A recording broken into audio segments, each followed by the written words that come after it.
Here's Channel 4. Israel, Gaza, U.S. plans to build a port in Gaza to ship in supplies in Israel as Israel prevents more aid by land. Let's get started here, okay? Real news time. There you go. 3 hours and 41 fucking minutes in.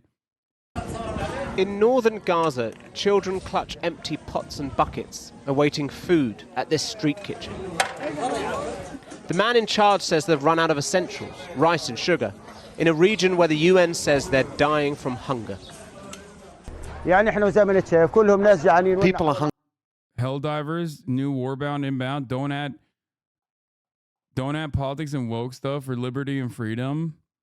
This game is the most fun. Please don't give points to these clown baiters. They're more deserving of your points. Please, we need LGBT cosmetics and pronouns. Add a rainbow cape. Thanks for adding body types. Petition to add LGBT skins and pronouns. What is happening here?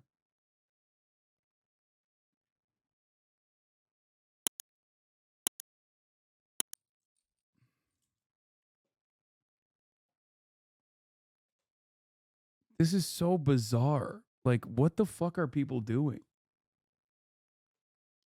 It's botted, right? It has to be. Like, this doesn't seem like a organic thing. It seems like a fucking 4chan op to just like be like, please add LGBT skins and woke pronouns. I'm gay. I'm trans, and I want you to please do this, please. Some idiot made a vid crying about woke games and used Helldivers as one that's not. Please show me which YouTuber made such a profound statement.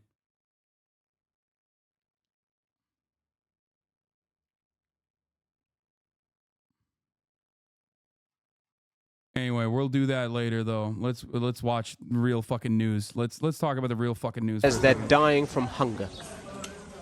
People are hungry. It's been 4 or 5 months without any aid. Everyone has lost weight and the children are suffering from malnutrition and sickness. The thirst is killing us, the starvation is killing us, and the poverty is killing us. In an unprecedented move to increase aid, President Biden will tonight announce the creation of a port by the US military on Gaza's coast.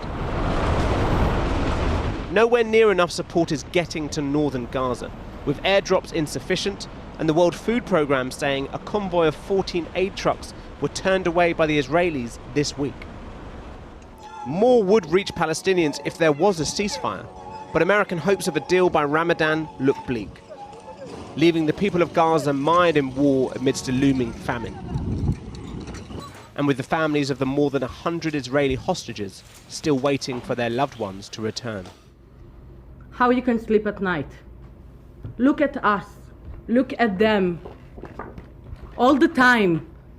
Keep them in the top of the agenda. In London today, the hostage families called on the government to bring them home. But as they spoke, talks with Hamas in Egypt came to an end with no ceasefire deal that would have freed some of the hostages in exchange for a pause in fighting and the release of Palestinian prisoners.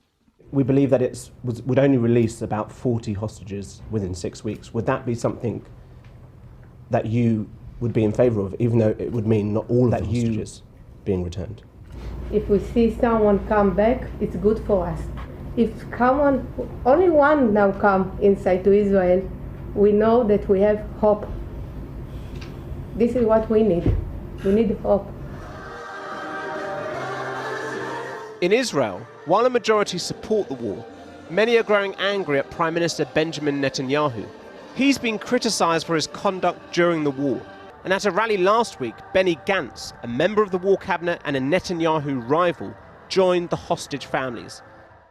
And this week, he travelled to Washington and London, as allies are getting frustrated. Yeah, this is a great point by Luke O'Neill. He says, deploying aid against the wishes of the supposed ally army we are also giving bombs to is so fucking insane, it's breaking my brain. It's not only evil on its face, it makes Biden look so weak. Spraying a flamethrower and a fire extinguisher on the same house. Like, it doesn't make any sense. It doesn't make any sense at all. Like, it just does not make sense. I don't know how else to describe it. It's just like, the fuck are we doing?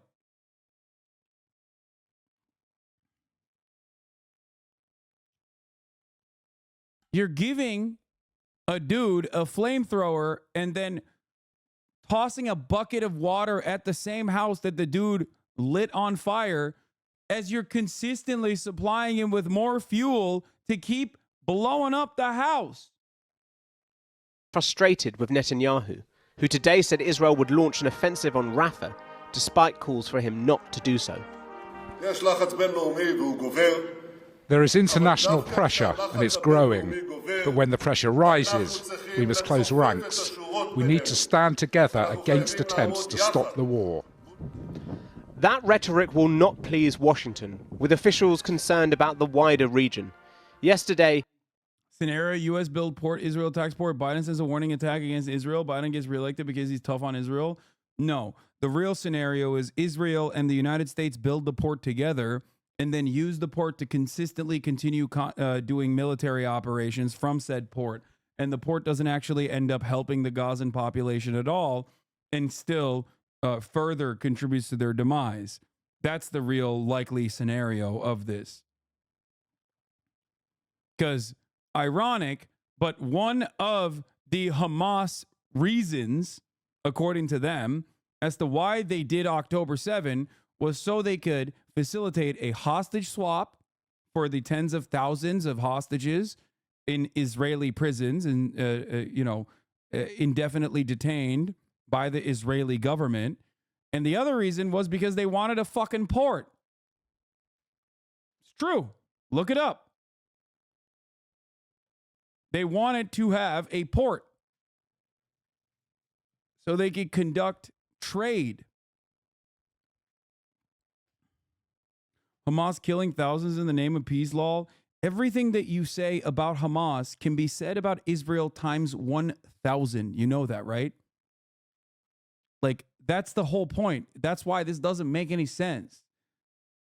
Like, Hamas killing thousands in the name of Hamas killing thousands of people, 1,000, while Israel has killed 30,000 is ridiculous. Palestinian resistance, whether it's called Hamas or anything else, is doing this because they want to put an end to the occupation. That's it. And devoid of the human toll here on either side, you have to look at the situation with a sense of fairness. Is it valid for Israel to occupy the lives of millions of Palestinians, or is it not? But there is no occupation.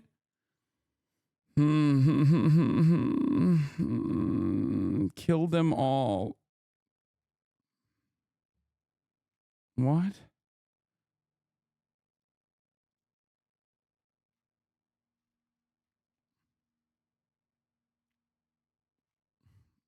Dude, the Hitlerian particles are out of control today.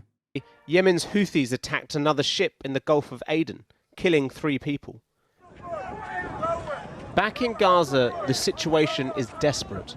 A scrap of cardboard is used to get every last bit of flour. Tonight's announcement from Biden about a military port is perhaps a sign of the Americans losing patience with the Israelis. But that help from the sea is still weeks away. And the people of northern Gaza are starving right now.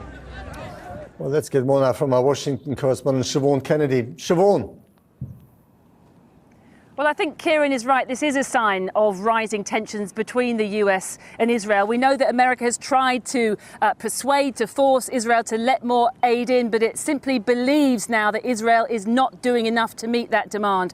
So we are told tonight that the president will use his all-important State of the Union speech there in that building behind me to announce that he is directing US military to carry out what they are calling an emergency mission to build an actual new port in the Mediterranean on the Gaza coast to allow for to receive large ships into that port carrying food, water, medicine, emergency shelters, and to transfer them via a new causeway, a pier into Gaza. This is obviously hugely significant news because it will allow for much more aid to get into Gaza. The US is estimating that up to hundreds of trucks a day will now be able to bring aid in. It does, of course, bring the US much closer to the war than it probably ever wanted to be, but it's like, it's great to build a port for Gaza. One should ask why they didn't have a port to begin with. That's odd, right?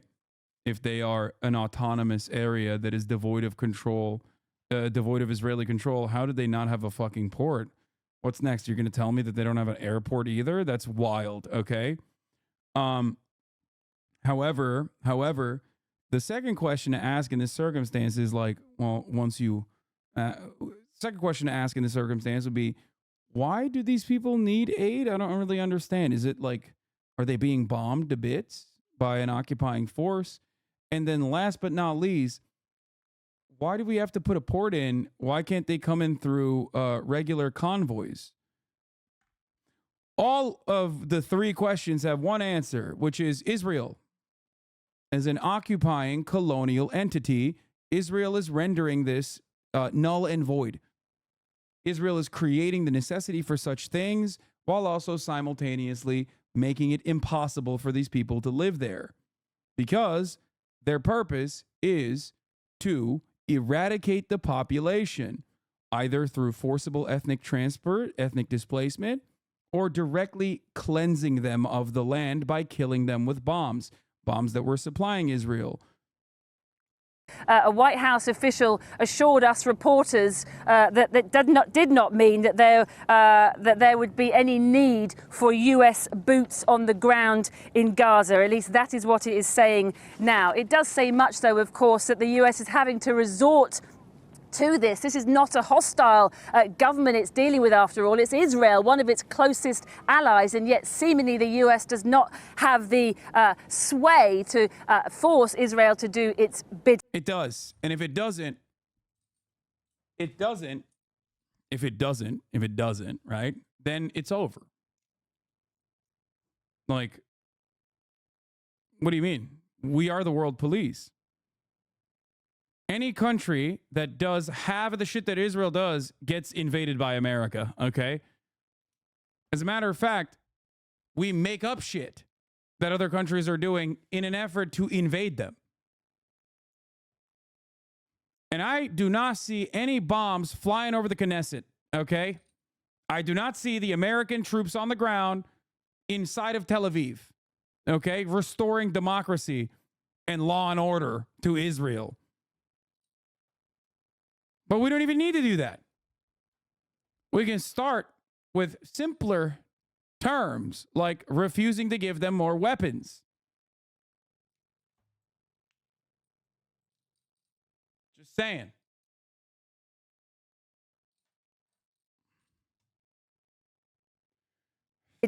I should still point out, though, that at the same time that it's planning not just these airdrops, but now this new maritime aid, that it is still providing weapons and missiles to Israel to carry out its operations inside Gaza. That is where we are at.